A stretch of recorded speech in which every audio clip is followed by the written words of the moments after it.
3 départs de feu, Benoît Noble, pardon, ça fait beaucoup, ça fait déjà 2 de trop, clairement. Ça fait 3 de trop. Bah, 1, on pourrait dire à la limite qu'il Oui, peut y tout à avoir un fait. court-circuit, par exemple. 3, c'est déjà compliqué. Alors, c'est surtout compliqué tout de suite alors qu'il est, quelques heures, on va dire 7-8 heures après le début de l'incendie, de pouvoir conclure rapidement, comme l'indique monsieur le procureur, un incendie volontaire. Si on savait qu'il était volontaire, on ne diligenterait pas une enquête pour savoir quelles en sont les causes initiales. Donc prudence, ça peut être un court-circuit multiple, ça peut être un incendie involontaire, ça peut être des tas de choses, des jeunes, entre guillemets, qui se seraient introduits dans cet édifice religieux pour s'amuser, et puis par accident déclencher un incendie. Ça peut être plein de choses. Donc raison gardée, je pense, mesures de prudence avant de conclure à quoi que ce soit. La charpente ne Oui. serait pas touchée, en tout cas celle qui tient l'édifice. Il n'y a pas de risque de ce côté-là. Si. Si, alors je ne suis pas expert en structure, béton, mais un béton qui a subi des chaleurs intenses, forcément devra faire l'objet d'analyses afin de définir s'il a eu des modifications structurelles. Le béton éclate à la chaleur, comme tout le monde le sait, donc à vérifier. Quels sont les autres risques, finalement, là, actuellement, à l'instant T? Il faut sécuriser, c'est la priorité déjà, le périmètre, et surtout et maîtriser totalement l'incendie. Il ne faut pas qu'il y ait des petits foyers qui peuvent aussi repartir, c'est le danger. Alors déjà, je salue de nouveau les sapeurs-pompiers, Oui, qui sont toujours en première ligne en première pour ligne. On sait que circonscrire Gérald un Darmanin incendie. déjà les a rencontrés il y a quelques semaines. Absolument. Justement. Pour Donc je leur fais confiance pour maîtriser totalement l'incendie et par la suite, bon, je ne suis pas architecte non plus des bâtiments de France, mais je pense que ceux-ci vont se déplacer et pourront nous dire si la tour de gauche ou la tour de droite a subi une altération et doit être sécurisée. Mais pour l'instant, effectivement, c'est trop tôt. Les experts doivent aller sur site dans l'édifice pour pouvoir faire les analyses visuelles et techniques pour pouvoir prendre des décisions dans la foulée. Question, en effet, de sécurité. Elle est évidemment d'actualité. Pourtant, elle avait été rénovée il y a d'ailleurs peu de temps, cette cathédrale. En tout cas, il y avait des renforcements. On avait mis du béton à la place du bois. Enfin, ça, c'était suite à l'incendie des années 70. Alors, oui, Ok. il y a eu entre-temps aussi quand même, en tout cas, ce bétonnement. Ça renforce la sécurité. C'est ça l'entretien Oui. de nos cathédrales. De la toiture. Mais Il aurait fallu faire le les reste. flèches, je ne sais pas, je ne connais pas l'édifice, je le connais parce que je suis en juin moi-même, donc je connais cet édifice qui ressemble pour beaucoup de traits à celui de la cathédrale d'Angers. Mais moi, la première interrogation que je me fais, c'est un an, quasiment, un peu plus d'un an 15 après mois. l'incendie de Notre-Dame de Paris, il semblerait que les conclusions... On n'a pas tiré les leçons, Oui, clairement. ce sont les passants qui créent l'alerte. Ce n'est pas un service, un système de sécurité incendie. Je ne jette pas l'opprobre. Regardez Je sur dis, l'image, vous voyez donc. Sur la sécurité, comment on fait finalement concrètement? Il faut mettre des détecteurs de fumée? c'est la base. On oblige aujourd'hui dans tous les ERP et dans tous nos établissements et monuments historiques, il y a des consignes de détection de sécurité incendie, de gaz chaud. Enfin, je ne vais pas rentrer dans les détails techniques. C'est pour ça que moi je m'interpelle. Que ce soit les passants qui ont fait, je les salue d'ailleurs, qui ont alerté 7h45 de dégagement de fumée. Mais donc j'ai pas entendu, sauf si je n'étais pas là au moment où ça a été évoqué, j'ai pas entendu de système d'incendie. Les pompiers, on vient de les entendre. Alors, Jean Castex, Premier ministre, et ces deux ministres sont donc entretenus. Ils ont fait le point sur la situation avec des pompiers. Pompiers qui connaissent, donc les lieux qui ont eu des exercices incendies. Donc finalement, les leçons ont quand même été un petit peu tirées. Il explique que depuis aussi Notre-Dame, de nouveaux exercices, notamment comment s'introduire dans le bâtiment, ont été réalisés. Oui, les sapeurs-pompiers comme d'autres unités. Mais que sur l'intervention, finalement, c'est Oui. pas là, en amont, c'est une fois que ça s'est déroulé, quoi. Ce que j'allais vous dire, c'est comme d'autres unités d'intervention de sécurité intérieure, que ce soit les sapeurs-pompiers, la police, la gendarmerie, etc., s'entraînent régulièrement à des exercices et font des scénarios plus ou moins improbables, mais pour lesquels ils s'entraînent pour pouvoir intervenir au cas où. Là, ils connaissent cet édifice. Oui, ils ont fait les commissions de sécurité, c'est une chose, c'est pour vérifier si la porte coupe-feu, ceci, ici. Mais je redis tout à l'heure, je vais avoir l'impression de faire des réélites, mais On va répéter. je n'ai jusqu'à pas 18 heures. entendu parler depuis ce matin de déclenchement d'un système de sécurité incendie. Exactement, on en a parlé, on a posé la question, pour tout vous dire, au général en direct. Il n'a en effet pas forcément su répondre sur détecteur de fumée ou pas. En tout cas, la question, elle avait été posée. Merci Mathieu. Justement, vous avez parlé de cette fumée qui s'échappe encore tout de même de cette rosace. Fumée qui pourrait être toxique, évidemment, ça nous rappelle Notre-Dame, le plomb. Là aussi, peut y avoir ce risque-là. C'est important, il est en tout cas à surveiller. Alors, l'orgue, les orgues... La fumée qui, de toute façon... Les orgues ont de grandes parties en plomb, je ne sais pas... Alors, ce matin, on avait une photo peut-être qu'on retrouvera de l'intérieur, notamment de l'orgue. Le général des pompiers nous expliquait que les tuyaux étaient en l'état encore, mais que l'orgue avait, lui, complètement brûlé, en expliquant d'ailleurs qu'il y avait des appels d'air, puisque l'orgue a des tuyaux, des trous qui avaient pu faire flamber. Mais pour l'instant, en tout cas, c'était en l'état. Oui, mais le plomb, pour en venir au plomb, je ne sais, je connais pas la constitution de ces orgues.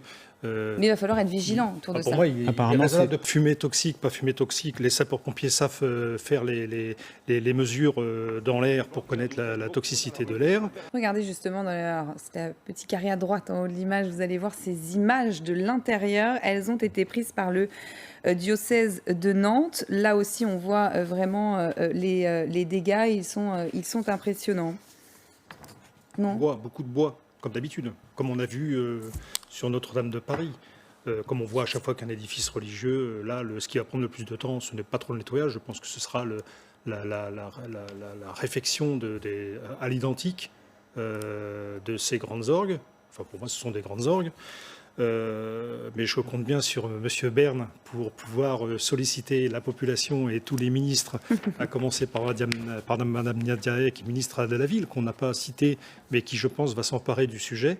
Et M. Bern et Mme Hay pourront certainement faire front commun pour pouvoir reconstruire cet édifice rapidement. Par contre, je voulais revenir un instant sur ce que vous avez évoqué. Donc oui, je suis comme madame, il est peut-être un peu tôt de parler d'attentat.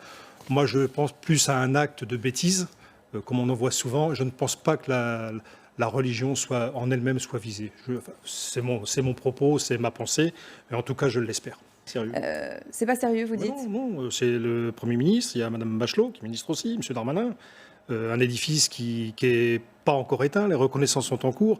Alors peut-être vont-ils rentrer par une porte dérobée un peu plus loin du point chaud, mais ce qui a l'air d'être le cas. Mais non, on ne rentre pas dans un édifice qui vient de subir un incendie de tels dégâts. Enfin, ils n'ont même pas de casque apparemment. Oui, enfin, le casque, vous savez, si vous prenez une poutre de 500 kg sur la figure... Oui, mais déjà, c'est vrai que normalement, en effet, le casque serait déjà... Enfin, je veux pas, voilà, après, les sapeurs-pompiers sont de mon conseil, s'ils estiment qu'il peut rentrer, il peut rentrer. Mais voilà, moi, je serai à sa place, je ne rentrerai pas. Il y a deux priorités, veiller à ce que l'incendie ne reparte pas et sécuriser les lieux. Ce sont vraiment les priorités aujourd'hui. Ça, les sapeurs-pompiers savent le faire. Faire des reconnaissances, et les reconnaissances qu'on appelle dans le jargon les reconnaissances en cours, permettent de détecter avec les caméras thermiques, aériennes ou physiques, enfin piétonnes si je puis dire, de détecter des points chauds qui restent dans les poutres ou qui pourraient passer par les cloisons ou d'autres espaces. Donc là, ils continuent leur reconnaissance. Ils noient, c'est encore un jargon du métier, où on noie l'incendie. Et viendra le temps ensuite des expertises, une fois que les sapeurs-pompiers auront procédé à ce qu'on appelle au déblaiement, c'est-à-dire la libération de toutes les parties calcinées, brûlées et les différents déchets. Nous avions un architecte en plateau tout à l'heure, il nous expliquait notamment que les tuyaux pouvaient faire appel d'air. Tout à fait, comme une cheminée, absolument. Ou le bouffadou, comme on dit dans les pays du sud-ouest, qui servent à alimenter le feu, qui sont des tubes en bois dans lesquels on souffle, ou les forges. Les forges, ce sont des tubes qui alimentent en air pour avoir le plus d'oxygène possible. Mais ce qui m'a interpellé à l'instant, il m'a semblé voir sur une image un échafaudage à l'intérieur de... Alors, est-ce qu'il a été positionné après ou avant? En effet, c'est peut-être la question. On va revoir en effet. Mais ça m'interpelle. Donc, ça pourrait vouloir dire, je ne voudrais pas faire mon journaliste d'investigation. Alors, normalement, il n'y avait pas de travaux. C'est vrai qu'on voit un échafaudage. À gauche, c'est un échafaudage. Ici, ce qu'on nous a dit, les murs vont devoir être nettoyés. On les voit très très noirs, évidemment noircis à l'intérieur. Oui, mais déjà, pour reprendre le fil conducteur de tout à l'heure, d'abord, on va laisser l'incendie être maîtrisé, donc à finir les reconnaissances. Après, on va expertiser les dégâts. Une fois qu'on aura expertisé les dégâts, on va déterminer les interventions techniques qu'il y aura à mettre en œuvre. Pour les nettoyages des murs, les reprises, je ne suis pas très inquiet quant à la durée. Effectivement, les orgues, Si vous voulez refaire des orgues modernes, ça peut aller très vite. Je pense tout de suite au patrimoine. Vous vouliez rajouter quelque chose? Non, je voulais réagir au propos de Père Rouget. Allez-y. Non, moi j'ai juste réagi sur on me disait il n'y a pas de travaux, et au moment où on nous dit il n'y a pas de travaux, je vois un échafaudage. Donc moi, en bon gestionnaire de risque, je dis tiens, pas de travaux, un échafaudage, donc que faisait cet échafaudage? Mais pour en revenir sur les risques, je ne reviens pas sur la prévention parce que je ne voudrais pas être trop redondant, mais un édifice est impacté effectivement par le temps. La pluie, les pluies acides, aujourd'hui c'est un risque écologique qui altère les édifices tant religieux que culturels.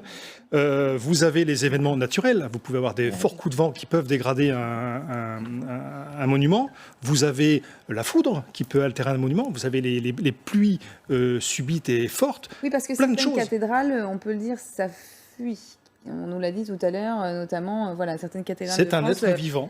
C'est un être vivant. Donc, au même titre qu'un être vivant, effectivement, on l'entretient régulièrement. On lui administre, non pas les saints sacrements, quoique, mais des travaux réguliers et récurrents pour l'entretenir. Mais attention, rappelez-vous le Parlement de Nantes, où ce n'était absolument pas un acte volontaire, fusée qui est partie, qui a tiré sur les toits. Et si on avait été un peu plus dans la prévention, et là je me redis, nous n'en serions pas arrivés là, et de la prévention qui ne peut pas forcément être liberticide, simplement des systèmes de vidéoprotection qui sont peu coûteux, qui ne se déclenchent qu'en présence d'un individu ou d'un animal, et là ça permet aux gens qui peuvent le surveiller à distance. Je reste à la disposition de Madame Bachelot si elle souhaite avoir mon avis sur le sujet, et à distance on peut savoir que des individus ont pénétré dans un établissement, et là enclencher tout de suite ou les secours, ou la vérification. La levée de doute, comme on dit dans notre jargon. Un seul édifice, oui, on ne peut pas mettre un réseau de caméras avec tous les systèmes qui enregistrent en permanence.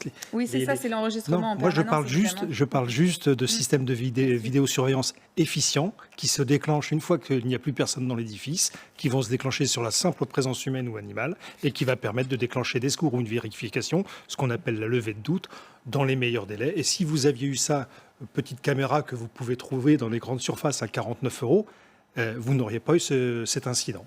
Alors ça, je me permets d'en douter, parce que moi je peux vous dire, dans beaucoup la démonstration de ça, même si à côté de vous, le père Mathieu Rouget dit qu'il y a de la sécurité dans les églises, vous savez, elle va réduire l'arbitrage et l'enveloppe va être réduite si elle vous écoute, Roselyne Bachelot, à force. Baptiste Benoît Noble, dites-nous. Je redis ce que je dis toujours partout.